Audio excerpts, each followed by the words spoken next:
The Importance of Contemplation and Mind Training in the Modern Age, written by Khenpo Karten Rinpoche. Body, speech, and mind are the fundamental aspects of sentient beings. Buddhists refer to these as the three doors or three gates.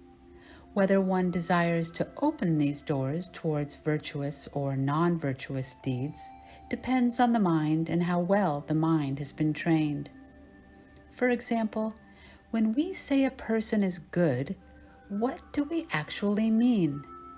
Unless we are omniscient, we cannot know or see the state or quality of a person's mind. However, we designate the good or bad aspects of this person based on their actions or words. We often infer a person is bad when we see negative actions of body such as killing or stealing, or negative actions of speech such as lying or divisiveness. Likewise, we tend to classify a person as good when we see actions of compassion and love, or speech of gentleness, kindness, and truth. Therefore, armed with these ordinary basic characteristics of the body, speech, and mind, it is difficult to benefit sentient beings, and we cannot definitively say that we can be of benefit to others. First, we are ordinary beings steeped in ignorance. Secondly, during these degenerate times, even if the Buddha himself were to appear before you, you would likely not believe. Hence, in order to be of benefit, it is imperative that we keep constant awareness of our actions of body, speech, and mind. The pictorial maxim of the three wise monkeys, covering their eyes, ears, and mouth respectively, bears significant truth to how we must conduct our lives. The actions of the Buddhas and Bodhisattvas through their body, speech, and mind result in the benefit of sentient beings 100% of the time. Great Dharma masters and scholars are able to benefit, though only up to a certain point. Actions of ordinary beings like us, while we may think we are doing something positive, instead of benefiting, sometimes on the contrary, we cause harm. Thus, in certain circumstances, it is better not to say anything. There is a saying, "Do not look at everything you see. Do not listen to everything you hear. Do not utter everything that comes to mind." This is the principle communicated by the three monkeys covering their eyes, ears, and mouth.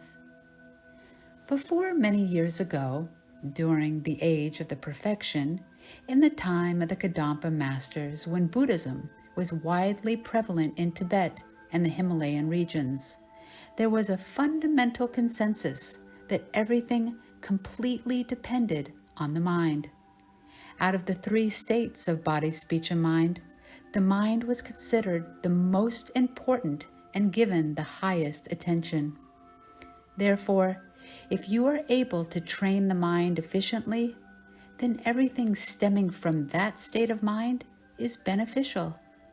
Hence, every effort and resource was directed towards the achievement of this goal of training the mind with effort, perseverance, and meditation.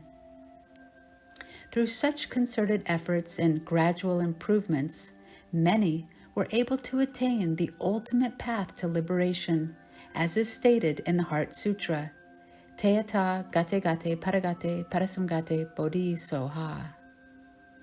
Today, in the 21st century, people are doing just the opposite. Instead of pursuing the training of the mind, people tend to focus on the satisfaction of the five sense objects, which are sight, sound, smell, taste, and touch. Constant pursuit of the outer sensory objects leads to an unending pursuit for the satisfaction of the senses without the ability to see beyond the senses. During the age of perfection, the Tibetan Lamas pursued training of the mind inwards and achieving liberation. We can say there are two paths: the temporary path, which is the pursuit of worldly desires, and the ultimate path, which is the pursuit of liberation. Therefore, the pursuit limited solely to this lifetime is temporary and finite. All accumulation ends in exhaustion. All birth ends in death. All coming together ends in separation. And all that is constructed eventually gets dismantled. In the age-old Himalayan tradition, the pursuit of cultivating the mind has the capacity of endless development and improvement. It not only brings happiness during this lifetime, but results in ultimate happiness. Moreover, not only does it bring happiness to oneself, but it also has the capacity to bring happiness to others. For example, Milarepa achieved liberation in one life. He was able to achieve this by wholeheartedly putting all his efforts towards the development and happiness of the mind.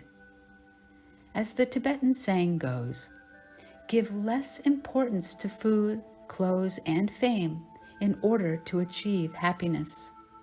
Milarepa spent years in isolated caves in meditation. During one of these episodes, when he was laying down beside a road, there happened to be 3 young teenage girls approaching his path. They were all very beautiful and well-dressed. Milarepa, on the other hand, appeared dirty, almost naked, with not enough clothes on his body and a foul smell. When the girls approached, they covered their noses with their hands and made a derogatory remark, wishing to never be born in such a pitiable state of that as Milarepa. Milarepa slowly raised his head, looked at the girls, and is said to have composed a song. In the song, he stated that the girls were extremely fortunate to have come across Milarepa, who was a liberated being having accomplished the ultimate truth. Furthermore, he said that the aspirations of the girls to never be born in such a state as Milarepa is not even in the likelihood of their karma. Therefore, they need not make such aspirations, as they were not going to be reborn in such a state as to be accomplished like Milarepa. He said that in the future, very few individuals will achieve the state of accomplishment like him, and though he has shown the path to liberation, only rare individuals will be able to attain such a state of accomplishment. From his perspective, he saw all sentient beings steeped in ignorance and madness. He said to the girls, "You 3 girls see me as a madman in a state of pity, but in actuality, I am already a liberated being, and you are ignorant." Personally, I feel there are many things to be done with the body, speech, and mind. Through these 3 doors, we engage in virtuous and non-virtuous actions. I believe that, like Milarepa, during our everyday life, we need to put special emphasis on the mind, engage in mind training to become familiar with it, and use it to its fullest capacity. The mind is the most intimate thing that we have. We cannot be separated from it, not even for a moment. Unfortunately, we ignore the mind and pursue after other sensory objects. We ignorantly place importance on temporary sensorial gratifications and direct our time, resources, energy, and attention to external objects, which ultimately become the enemy of the mind and bring unhappiness. Therefore, I feel that not forgetting about the mind and its awareness in every moment of our existence is extremely important. Sometimes, while staying in solitude, my students express worry that I may be feeling lonely or unhappy. They offer their companionship to have breakfast or dinner with me. They feel that if you are without a companion during meals, you must be lonely. Sometimes I jokingly tell them that today I'm having a meal with my best friend, my mind. The mind can indeed be your most intimate and closest friend. If you are able to tread on the path of this pursuit of the mind, then you will reach a place where you have never gone before. All of this is in my writing entitled A Dharma Gong to Wake Us from Ignorance. Nobody takes care of the wish-fulfilling jewel of mind. Everyone chases the five senses, one after another. Between body and mind, we give all care to our body and leave no one in charge of our mind. How sad is such an attitude? As for myself, I have gained a lot of experience about how people live their daily lives from having traveled around the world and being exposed to both Eastern and Western traditions.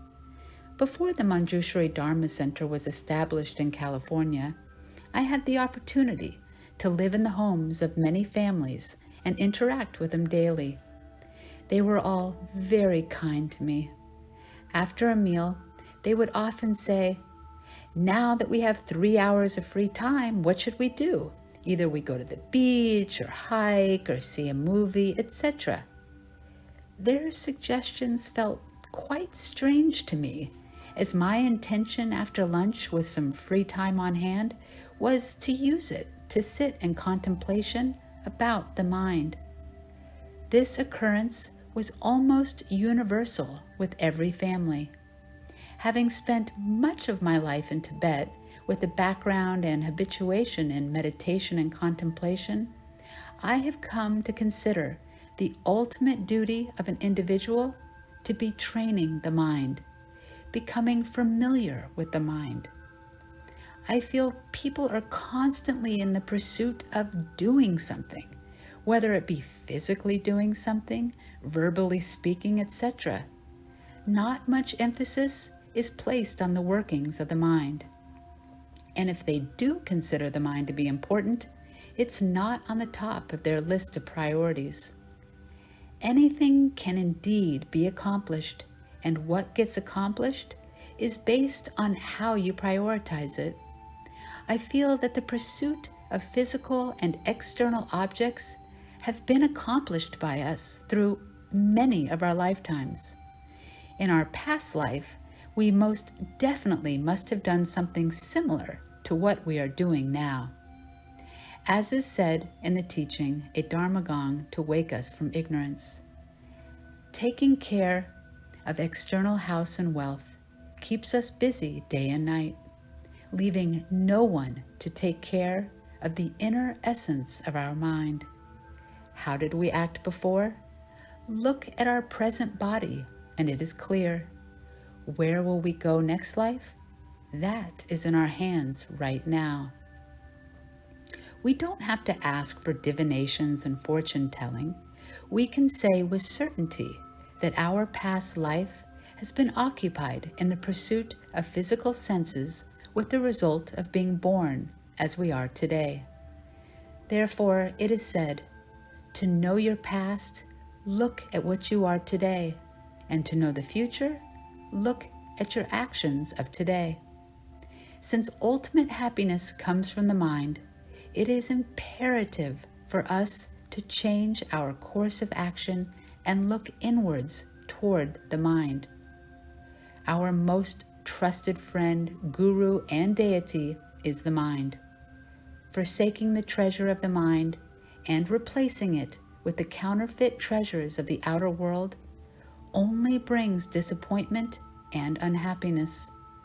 I feel if our pursuit is prioritized towards the contemplation of the mind, then we can tread on a path that will lead to the accomplishment of the ultimate truth.